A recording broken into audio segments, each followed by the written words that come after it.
Hello everyone and welcome back to Attaku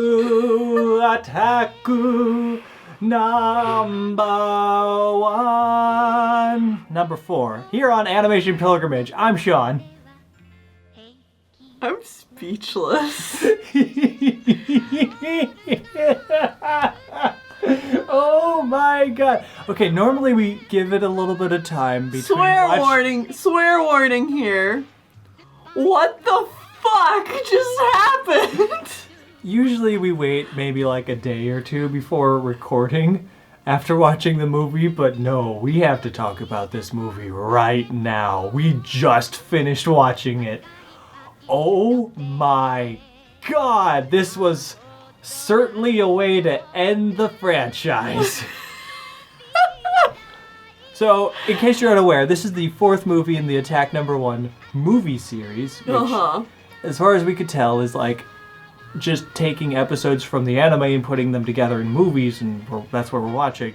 And this was the Immortal Bird, or as it was... The Phoenix Arc. The Phoenix Arc. And... wow!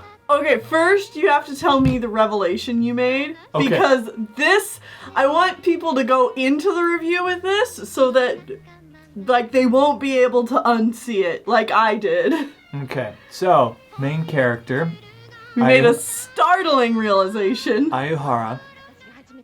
If you've looked at the character's eyes in this movie, you'll realize that Ayuhara has different eyes than everybody else.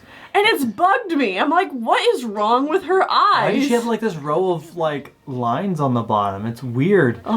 It's the center is a volleyball over a net. Her eyes are literally volleyball scenes. She can see only volleyball.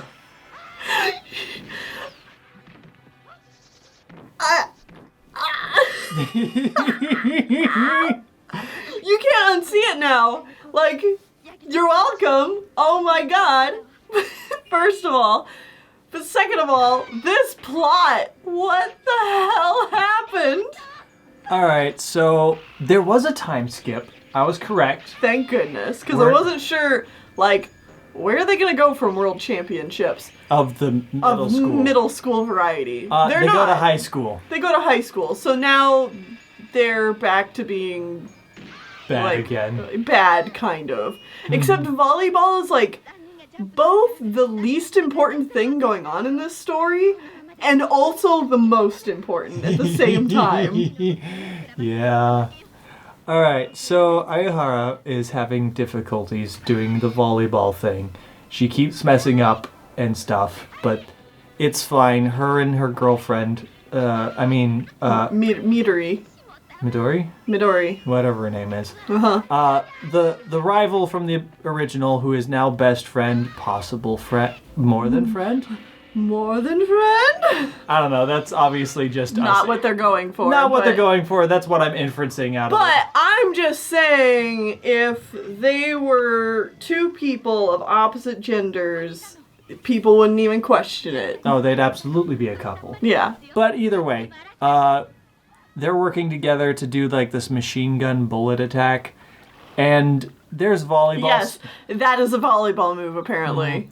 At the beginning, they get shown up by this set of triplets from a different school who they set it up as if it's going to be magical kung fu powers. Yeah, they've got magical volleyball powers, and they set it up like this is going to be the thing that we're working against. But nope, this gets resolved like 3/4 of the way through the movie. Yeah. It's technically at the end of the volleyball stuff, but whatever. Because you know what the main plot of this movie is? Produce economics. Rival produce people fighting over prices. Because, you know, the good old friend character, who is the cousin guy character. Is he her cousin? I thought he was... I thought they were cousins this whole time. Yeah, I thought they specifically called each other cousin, but I guess not, because they are in love. They are definitely two people crushing on each other. They're not a couple yet. Yeah, they're not a couple. They have neither has admitted that they're in love with the other one. Right. So instead of going to high school, the guy, whatever his name is, has started working at his parents' produce store.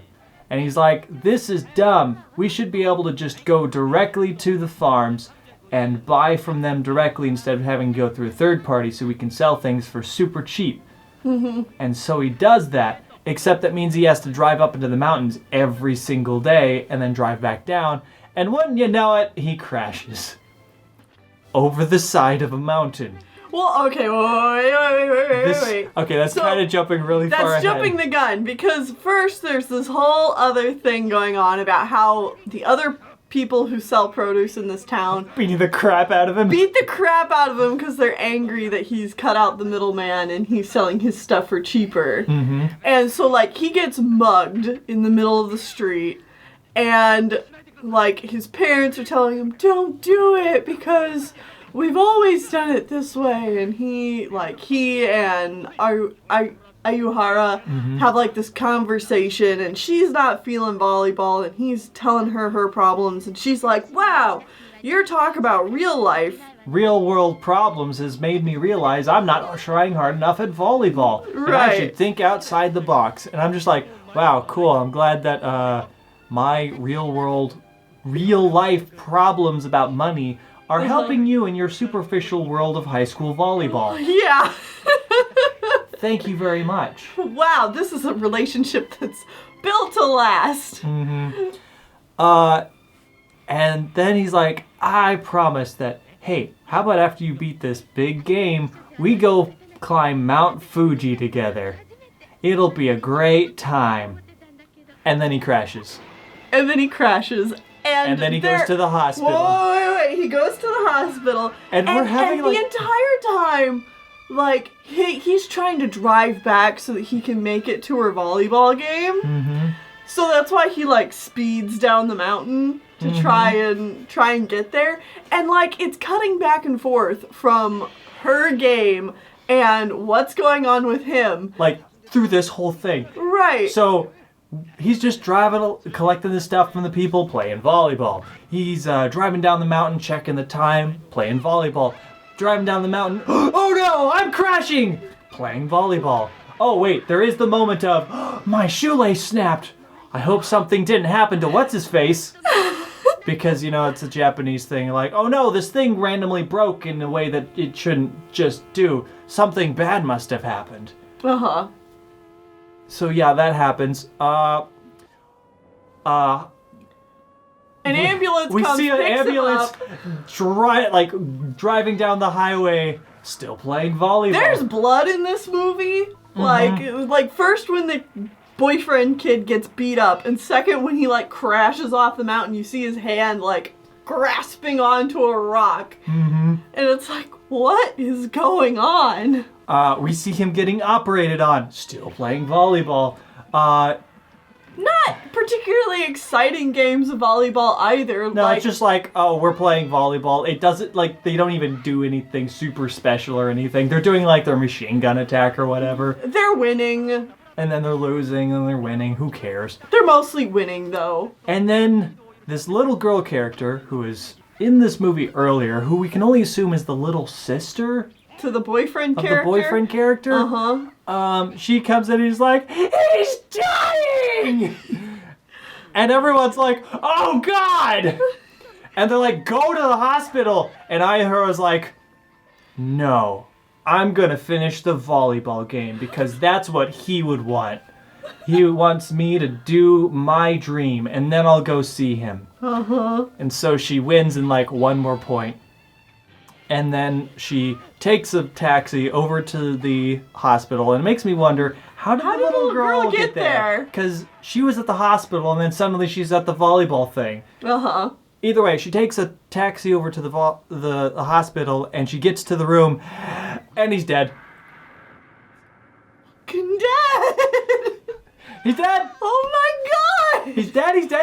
Oh my... They killed off the character! He has, like, a white sheet over him, and, like, everybody's yelling at Ayuhara like, if you were here earlier, you could have seen him. he was begging for you, like calling out your name, wishing you were here. I'm like, oh my god. I was like, whoa. What the hell? So then she quits volleyball for a time. For like a week. For like a week at most. And she's given his Diary. And in it he's like, I love Ayuhara. Ayuhara is the best. She is my best person and I love her, but I'll never tell her unless she becomes the top attacker in volleyball ever. She becomes attack Number one! And she's like, oh, I need to go back and play volleyball to fulfill his wishes. Even though ignoring him to play volleyball is why I didn't get to see him before he died. Oh, and there's this whole, right after he dies, there's this whole awkward scene where she fantasizes about what would have happened on top of Mount Fuji. Where she confesses her love and stuff. And it's and I'm like, just like, oh, this is really awkward now that he's dead. Yep. I'm like, you should have had this scene before he died. Yeah. The pacing was not good. Oh my god. And so the movie ends with her going back to the volleyball team, and they get on board a train to go to Tokyo to fight in the inter-Japanese high school tournament as a whole. And we'll never see this franchise as a movie again. At least in this timeline. I don't know if there's future Attack Number 1 movies, but those are obviously reboots and stuff. We'll never know how the story truly finishes. Oh my god. But hey, now that the boyfriend is dead, it's just the girls. It is just, and her girlfriend was super happy to have her back on the volleyball team. Too soon, I know, but still. Oh my god, this movie. I wasn't expecting this to happen. I was expecting, more boring volleyball stuff, and we got that, but like... So, you know how this was called the Immortal Bird, which is a bad translation of the Phoenix arc? I figured out the Phoenix arc. She's doing really bad, and then her boyfriend dies, which is the death. And then she is reborn as a true volleyball player. As a true volleyball warrior. It's terrible. That's horrible. I mean, it's already horrible that this is one of those, like, oh, my love interest must die to better my own, or to help my own character development kind of tropes. Oh, but, like, boy. for something as trivial as volleyball, that's just insulting. Baby. This has been quite the start of 1971, let me tell you. Oh. I don't know if I have anything else to say other than thank you, Yugo Kagami, for finding all 4 of these films for us. Imagine if we didn't watch Attack Number 1.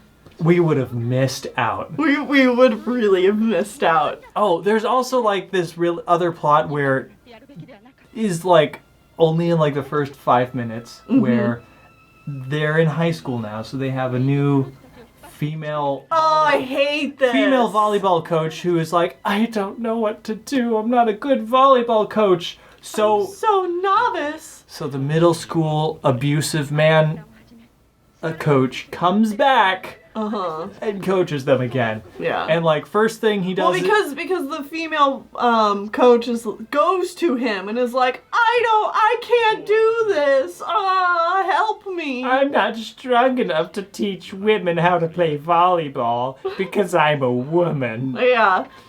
And he's like, nope.